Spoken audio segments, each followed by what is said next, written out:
આજે આપણે બનાવવાના છે અજમાના પાનના ભજીયા। તો એના માટે આપણે તૈયારી કરશું। એકદમ ટેસ્ટી ને બહુ સરસ લાગે એવા ભજીયા બનાવવાના છે।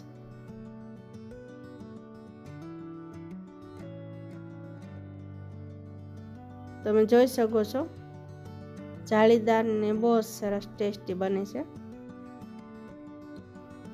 તો એના માટે આપણે સામગ્રીમાં આદુ, લસણ ને લીલું મરચું લીધું છે। આ લીલા અજમાના પાન છે,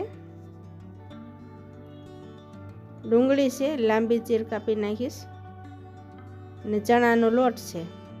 તો આજે આપણે બનાવશું એકદમ ટેસ્ટી એવા અજમાના પાનના ભજીયા। ડુંગળી નાખવાની છે, અજમાના પાન નાખવાના છે, આદુ, લસણ ને લીલા મરચાં નાખવાના છે, મીઠું નાખવાનું છે, ફૂલ સોડા નાખવાનું છે, થોડાક અજમા નાખ્યા છે, તીખાનો પાવડર નાખ્યો છે, મિક્સ કરી દેવાનું છે પાણી નાખીને। તમે જોઈ શકો છો આમાં આપણે બીજા કોઈ મસાલા નથી નાખવાના। બહુ એકદમ મિક્સ કરી દેવાનું છે। એકદમ ઢીલું નથી રાખવાનું અને બહુ કડકે નથી રાખવાનું। એકદમ મિક્સ કરીને એક બાજુ મૂકી દેવાનું છે। હવે ગેસ શરૂ કરવાનો છે, કઢાઈ મૂકવાની છે, તેલ નાખવાનું છે, ગરમ થવા દેવાનું છે। તેલ ગરમ થઈ ગયું છે તો મિક્સર તૈયાર જ છે। મીડિયમ સાઈઝના હું બનાવીશ। આ રીતે ચમચીની મદદથી આ રીતે મૂકી દઈશું આપણે। એકદમ તળાવા દેવાના છે એટલે બધું હરખું ચડી જાય।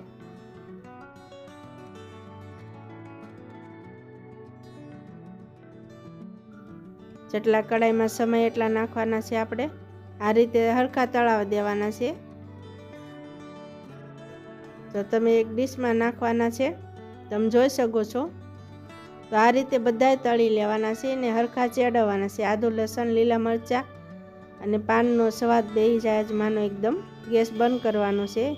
એક ડીશમાં કાઢીને આ રીતના તૈયાર છે આપણા અજમાના પાન, ડુંગળી, લસણ ને લીલા મરચાંના ભરપૂર ટેસ્ટી એવા ભજીયા। તમે પણ જરૂરથી ટ્રાય કરજો, મારા વિડીયો જોતા રહેજો।